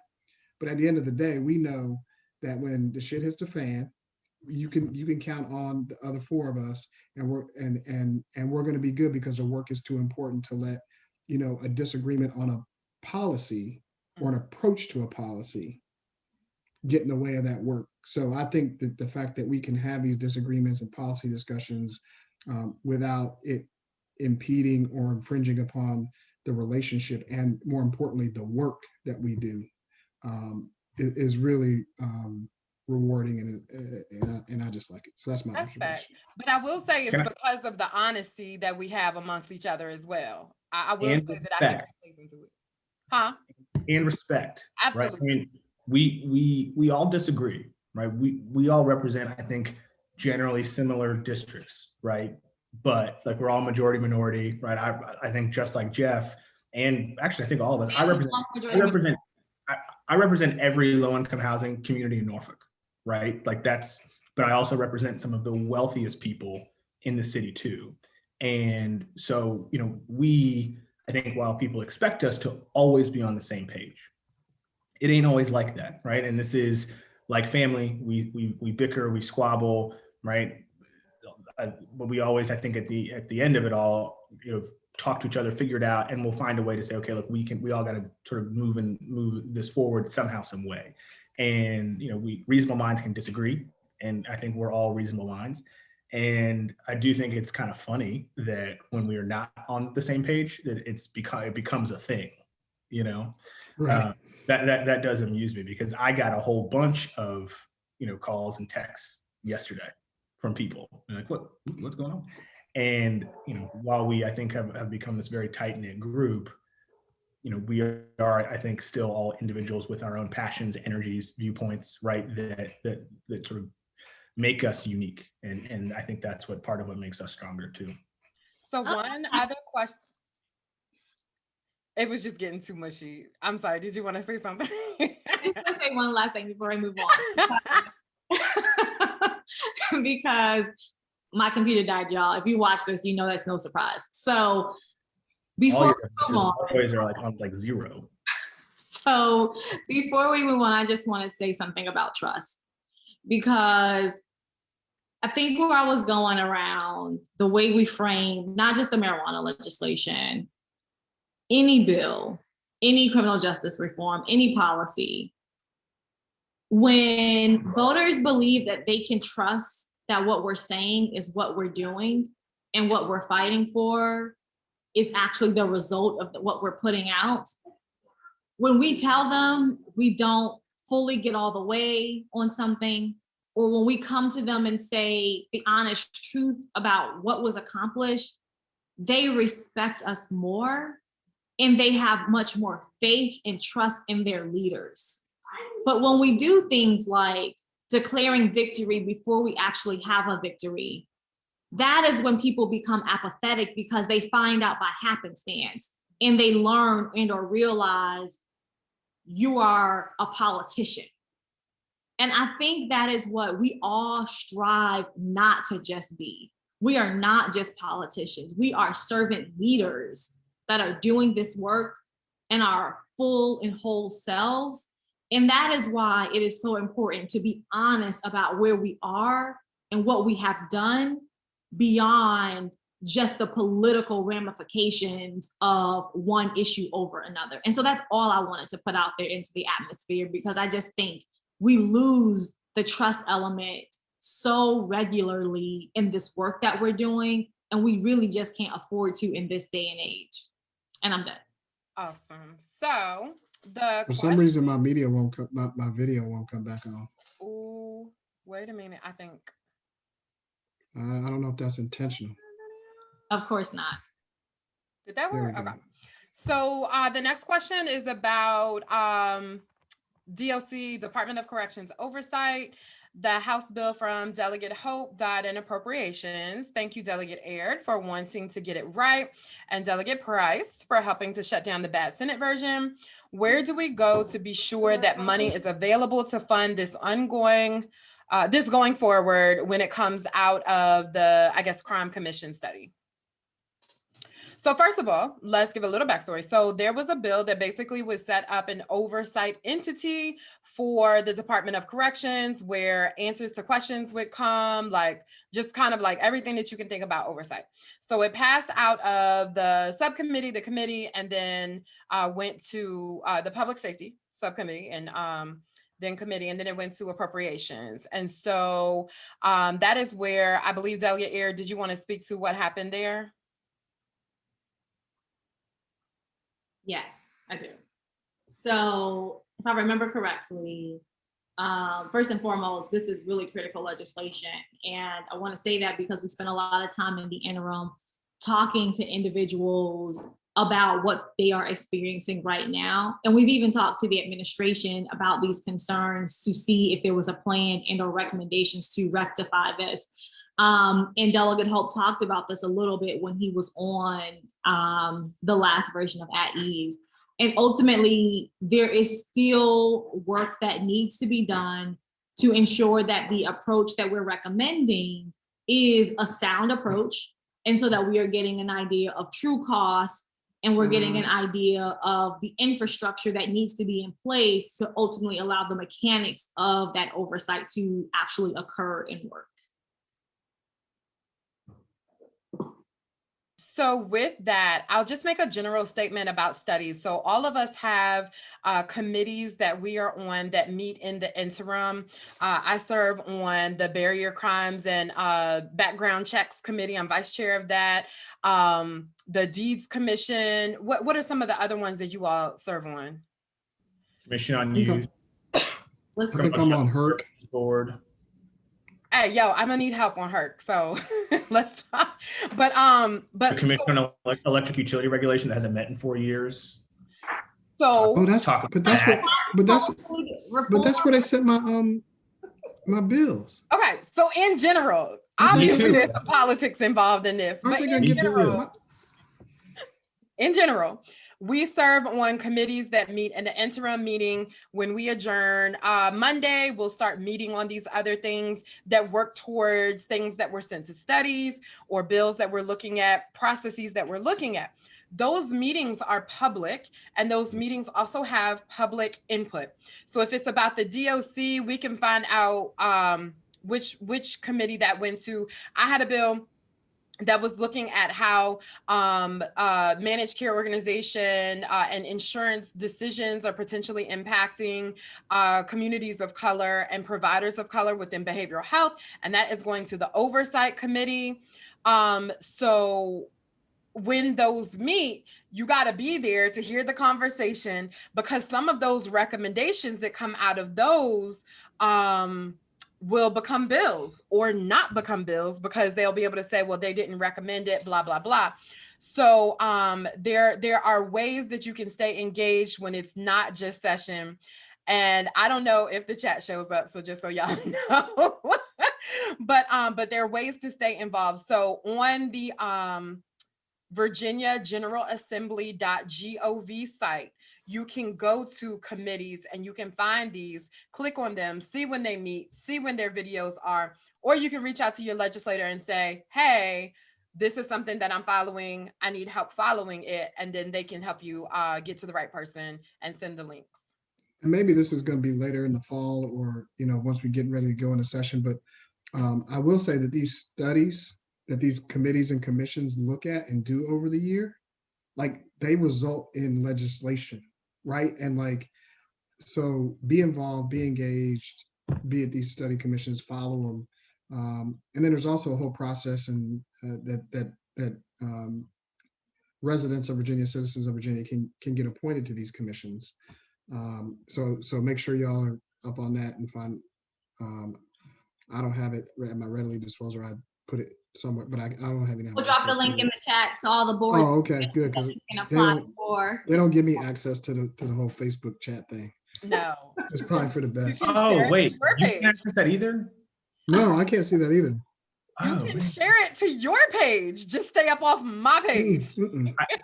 My page is not really my own anymore, so I don't even know what to do. Oh, I mean, us. first world problem. Gentlemen. No. Problem. Wait. Time out. It's because they were like, well, when you and the squad gets going, they're like, maybe we need Don't blame it on us. maybe we need to look at that one more time, put some eyes on it. No, That's why I can't. That's why I ain't gave up the keys to the Twitter and the Instagram. That's the only reason why my Yeah. staff said, you don't post enough. We need to post more for you. No, I'm good. So I do my own stunts. So I have control of my social media until they take mine away too. But I can't scroll back up to all of the comments right now, but I think that's it for questions. But y'all know I'm itching to close, so y'all are getting. I know, but lots of good statements. But I think that's it for questions. So let me ask a question. Let me ask. I got a question. I couldn't put it in the chat because I don't have access. Jeff to and I it. played this game on the floor. We asked each other questions. So Delegate Aird, are we giving over the power of our clothes? No, this is a special edition because this might be the last time we get Jay. He's gonna be big time. So this might be the end. We'll have to go through all his staff. So sure. But I couldn't put it in the chat because I don't have access to the chat on Facebook. So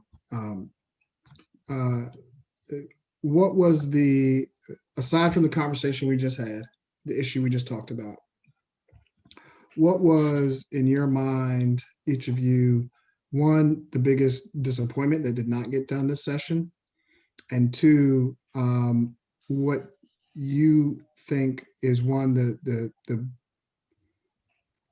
most under the radar bill that's going to really affect lives? So I almost thought I was not mature enough to answer this question, but I can, and I'm ready for it.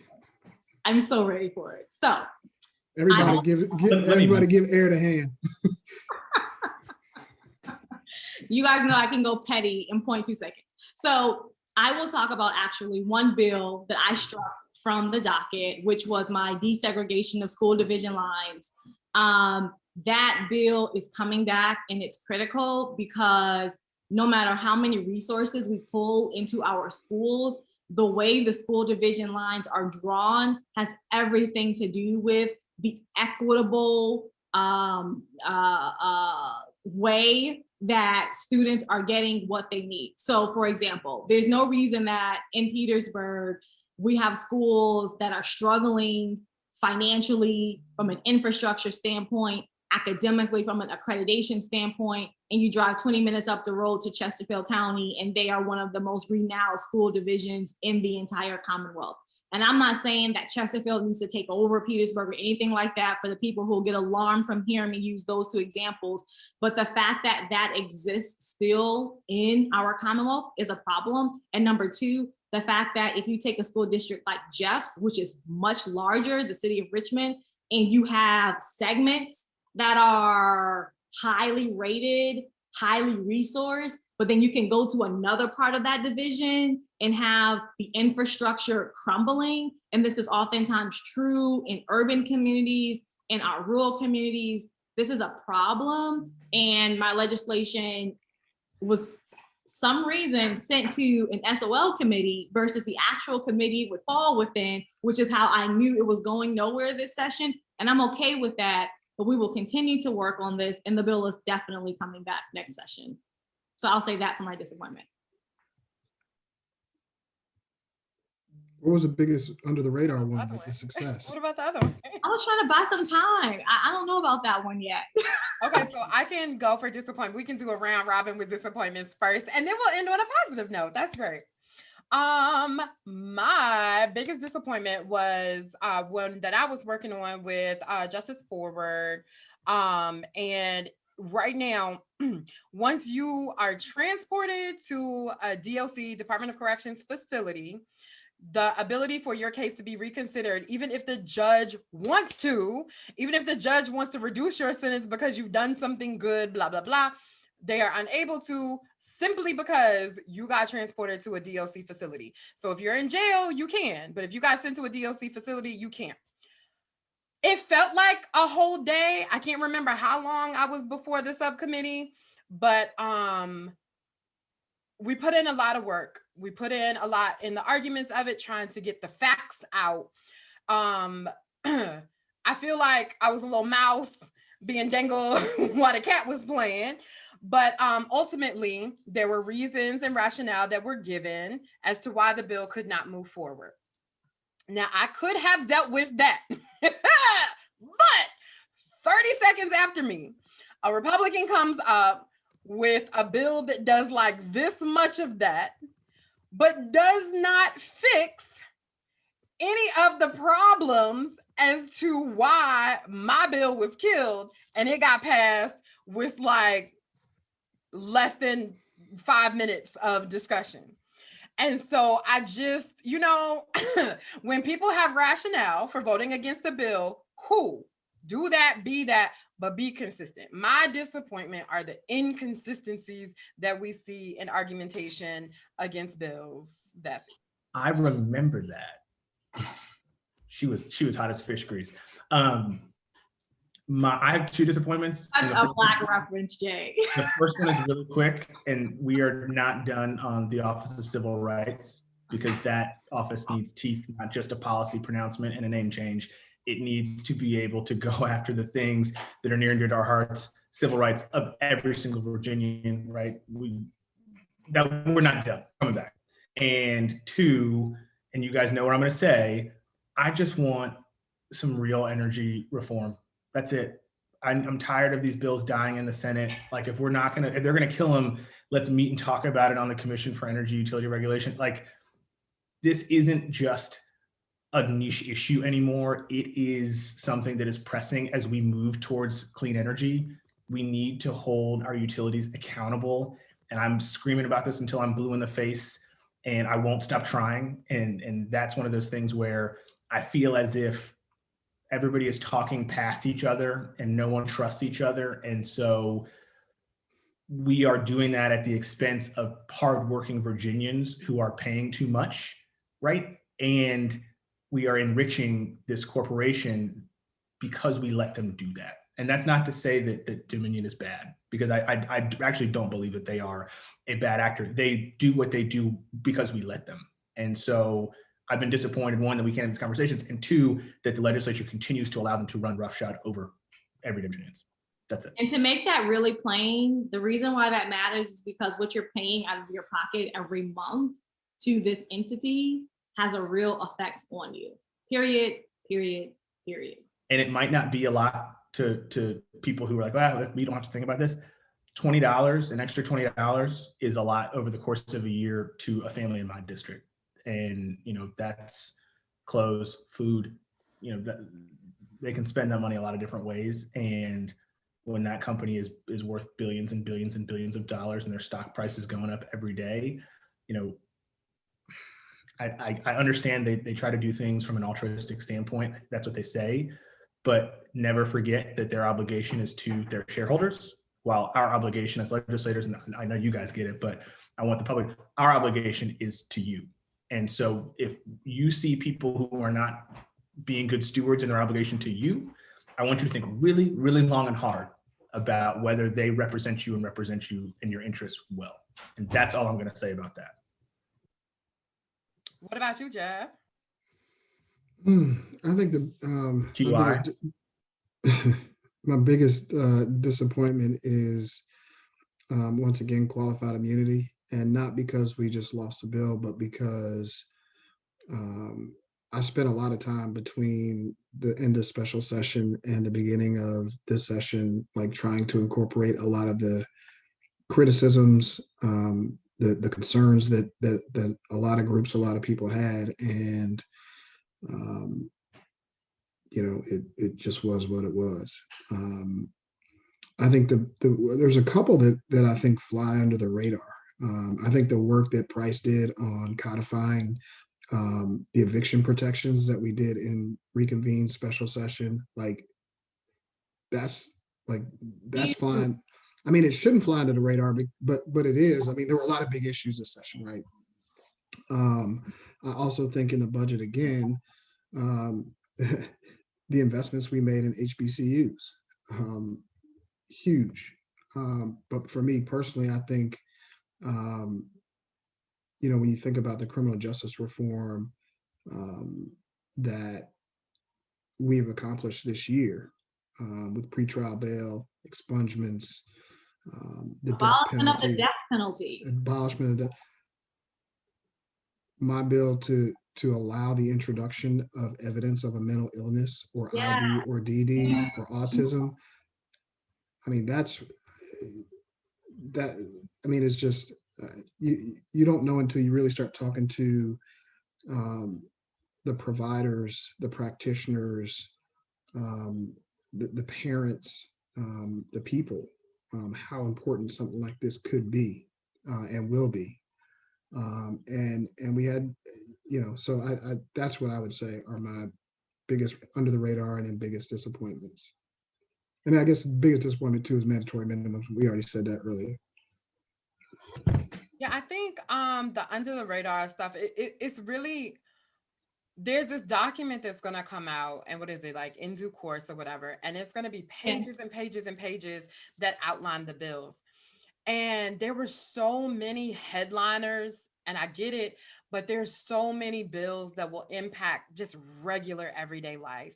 And whether it's, how you go into the court systems, what's happening in schools, what your taxes do, how your taxes do what they do. I mean, they're just some bills that are never going to be sexy, but are really important. And so as we move forward after reconvene and we do our legislative updates and do our deep dives into the bills that will become law, and we tell you about these laws that are coming to you, we'll intentionally highlight some of the ones that would never get an article written up about it. It would never make the news, but is really important and helpful.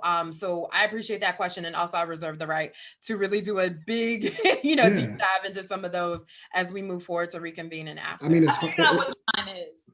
Go ahead there. Yeah, I'm gonna say, surprisingly enough, there was a bill that addressed overpayment of unemployment benefits.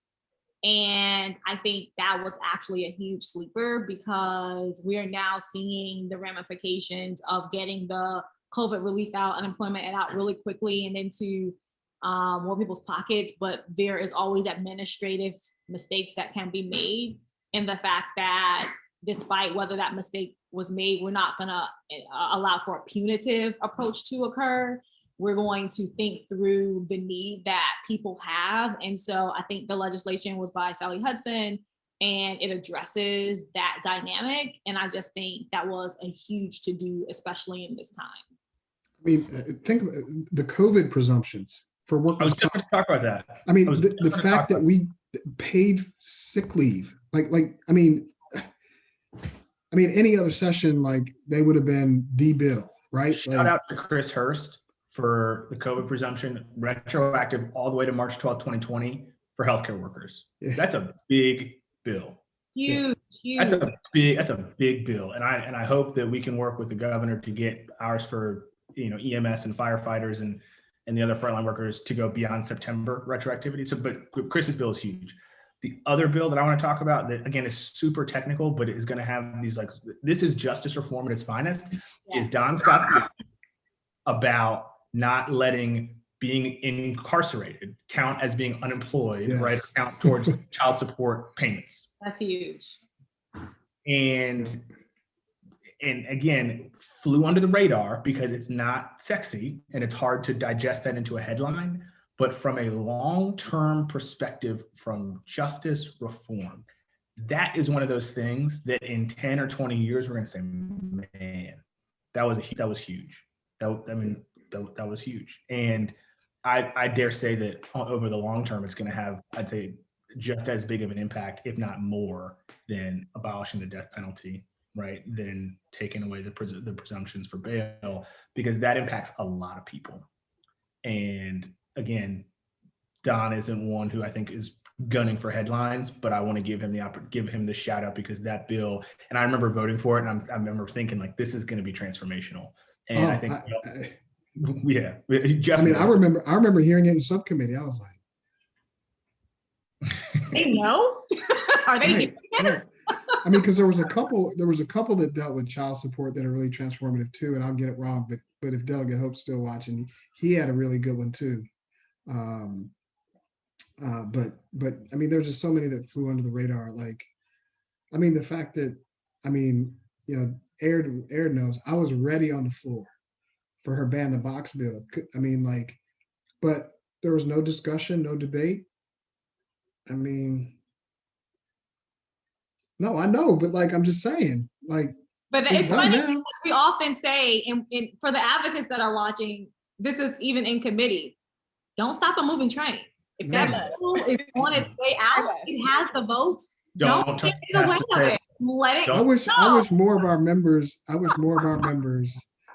and some of the advocates could read the room better and know you're about to talk past the sale.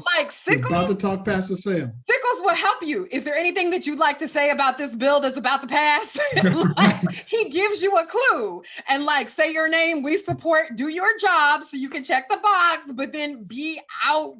Right. But when someone says, I wasn't going to speak on this today, but if you say that, don't say anything at all. That's just right. Stay seated. Stay seated. We got the votes. Let's go. Right. So, because it is time, 5 o'clock. We all want to go about our getting to that space that we were talking about, that self-care time, that reset time before we go into session, 11 o'clock tomorrow for pro forma, which means we gavel in, basically gavel back out just to say that we had met in March so that we can get those deadlines all lined up and everything, but all of the votes are done. It is the last day of Black History, so we want to remind you, everyone on this screen, and including some of our other colleagues from the Virginia Legislative Black Caucus, gave some really cool speeches about Black history. So if you go to the Virginia Legislative Black Caucus Facebook and Twitter, they'll be there. Shout out to our Executive Director, Adele McClure. Nothing that was said today should be construed as a caucus statement. I'm just saying you can go to that for resources on Black history. And I think that's important because I read in an article recently, it was just like, this bill was introduced by the Virginia Legislative Black Caucus. Just because I introduced a bill, it doesn't even mean it's going to be. No, but I'm going to tell you, that's how they start. Instead of saying a Black member, they'll say a member of the Virginia Legislative Black. Homie, this is my bill. Like, you can just tell people I'm Black. It's cool. But we do claim each other's victories, as we should, right? Like, we should. That's true too. So before we close, let us claim it. One more under the radar. One more under the radar. Jeff's The diversity of the new judges coming on board right now. We didn't talk about that. But wait, okay. So wait, you guys gotta have Don on for that one, because you can like talk through the process. No, we don't have to stop conversation. We can have additional conversation. I know. Celebrate this. But you guys remember, and I'm sure it's no surprise to anybody that we have a group chat. Somebody is in the comments that should be in the room. I'm ignoring the comment. No, he's not. He has the link and could have been here. That is trifling. Let him could have been here.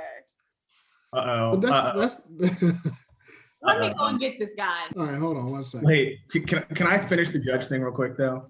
Oh, look, now there they go. No, I was gonna say, remember, you gotta have Don in here to tell that, because remember in our group text when he was like rolling through those names and the people who were coming up, and he was like, oh my God, I can't believe this. No, like real talk. And I'm gonna tell you, on the congressional level, they are noticing as well, former members of the Virginia Legislative Black Caucus, whose life's mission, they understand all these bills are very important. But if you don't have diversity within all three branches of government, then it's for naught.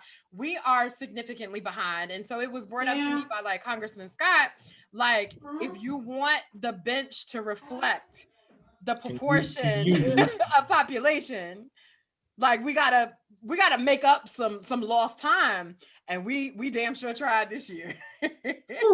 I mean, and it's wonderful, and I can say that, right, as the son of two Black judges, who I think, and I don't want to speak for them, but you know, the stories that they share, right, they often, when they go to their judicial trainings and they go to all this stuff, they feel very alone, right, and very much, you know, sort of othered sometimes, not because the judges make them feel that way, because you look around the room and that's just an experience that we have. You know, I think as we continue to move on in this conversation, whether it's bringing Lamont in or sort of closing this out, because we will leave judges for another day. We gotta come back to judges. So we'll come back to judges, but I want to say something really quickly because we just glossed right over this. If you do not know, because we assume a lot, Virginia is one of the few states where the legislators continue to pick the judges. And so I'm going to give you all the inside baseball, which is that means we have had an antiquated process. Oh, listen, squad up. Can I go there? Can I not go there? Look. Oh, wait, Aird. Hey, look who we have. Finish your statement. Okay, sorry. All right. Shout out to Delegate Bagby, who's on the call. Okay, but about the judges. So we have a process where the legislators pick and appoint, elect the judges. However, the behind the scenes process is usually the delegation for that judicial seat comes to an agreement of who will move forward in the process to be elected. So for example, I can interview all the people who are interested in being a judge in the world that I want to.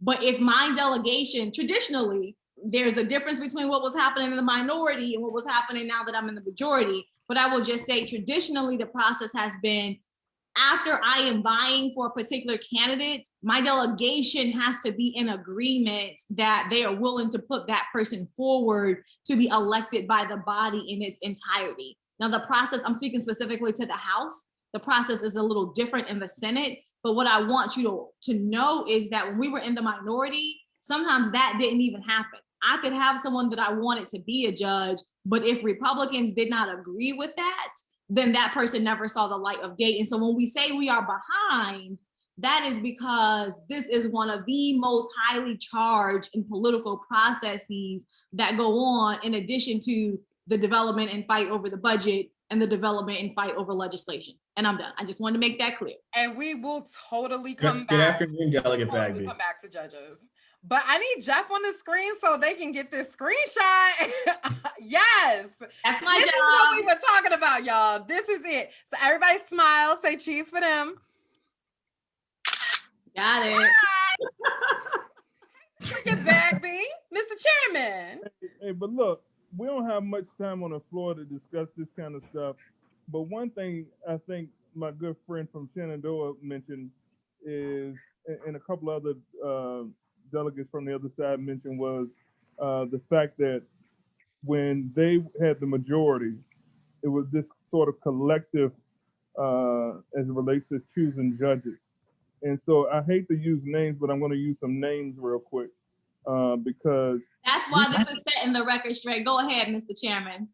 But I'm excited to see, you know, in Henrico and Richmond, for example, we promoted 4 individuals, and Jeff still on?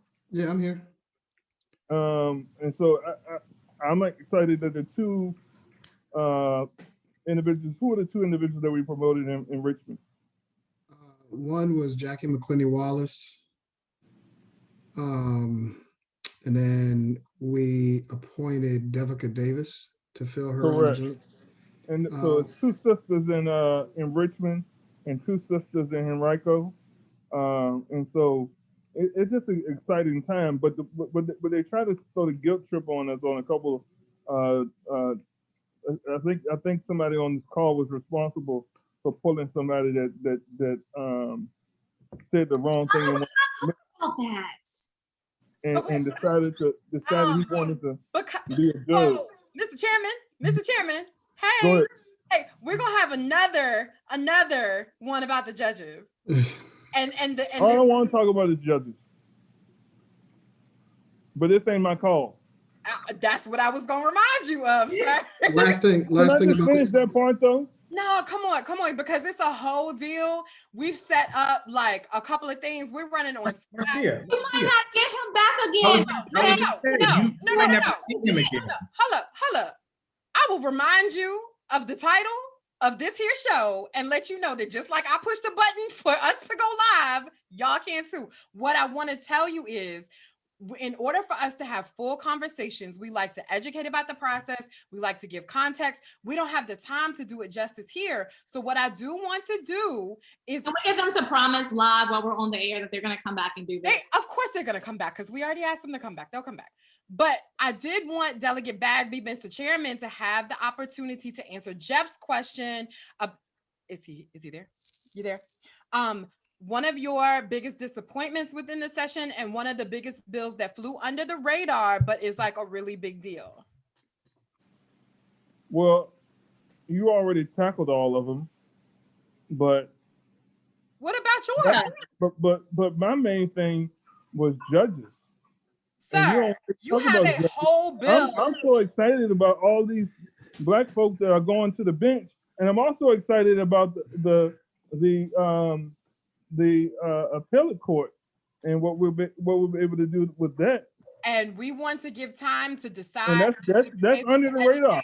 But we need to educate what is the appellate court. Like, I mean, there's just so much we want to get into that we are promising to have a whole conversation. So I can't pick the one that I feel like go under the radar. But then I want to talk about my 3 sister judges. Like, it's a lot. No, I'm just saying the appellate court went under the radar. Not a whole lot of talk. We don't have to talk about the appellate court. Can you talk about your clean cars bill? Can you talk about your COVID bill? The clean cars bill didn't go under the radar, but that's one that I'm excited about. The COVID bill didn't go out under the radar, but I'm really excited about that. I'm more excited about the COVID bill than I am the clean car bill, because the COVID bill is immediately offering an opportunity for everyone to be engaged in the process of getting shots in the arm. I know some people don't like getting shots in the arm, but to get people inoculated. See, that was so good. But last thing on judges, see, we really did a great job as a legislature, starting really significantly diversifying the bench. I mean, when I was sitting in those interviews, I was like, whoa. But see, and this is the part that I want to Clean contextualize. cars. No. Because now it's just gonna be out there. Oh, they got Black judges. We did not even get the chance to contextualize that they are Black judges of excellence or what they bring to the table. So this is why I want to have.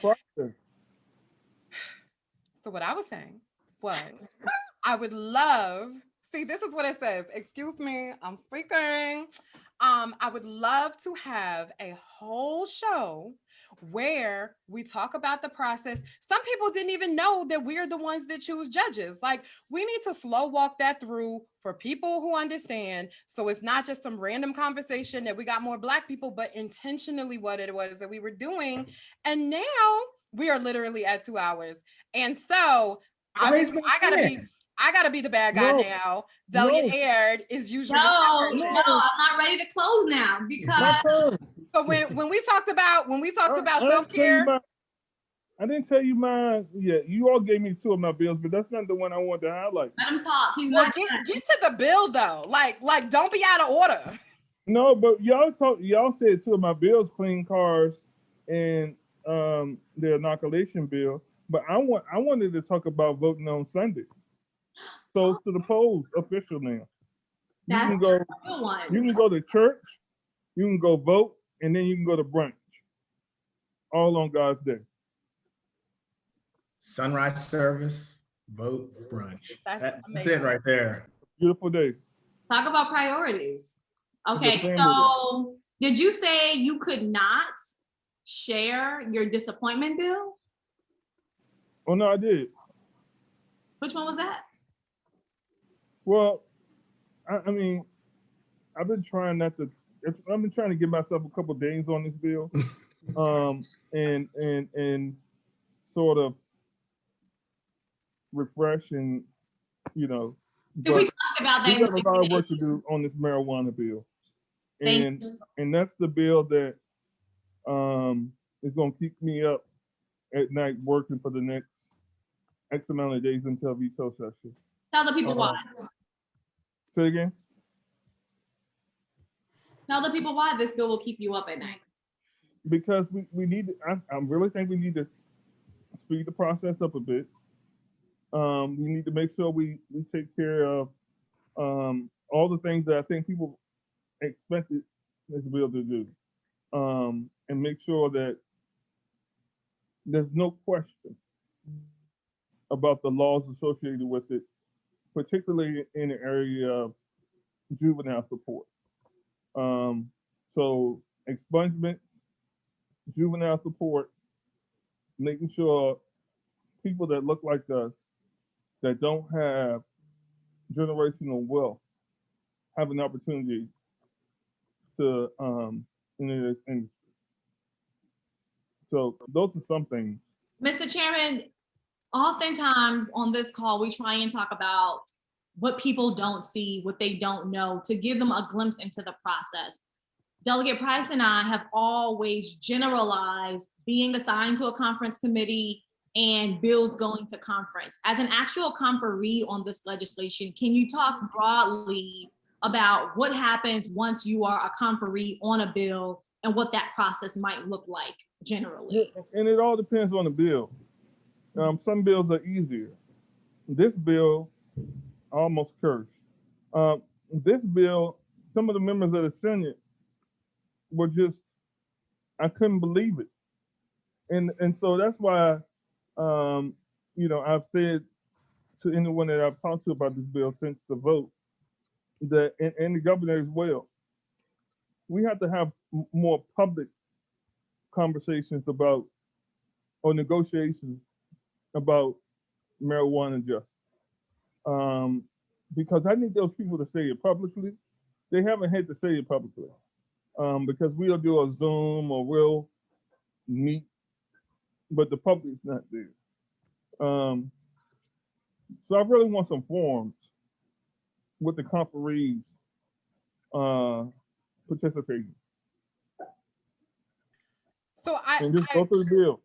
I'm being serious on this, y'all. We are losing engagement. People need to move on to dinner. I really want this to be conversational so we get, action in the chat and everything. I know that there's a lot more that we can talk about, and I hear your commitment to coming back to talk about it. But literally, if we post up something that's longer than 2 hours, I don't know that we're going to get the engagement that we would hope for. So this was part 2 of Setting the Record Straight. We can have part 3, part 4, but I do want to just say, I think that now is a good time to stop for today, knowing that we will want Yeah, it's 4th quarter.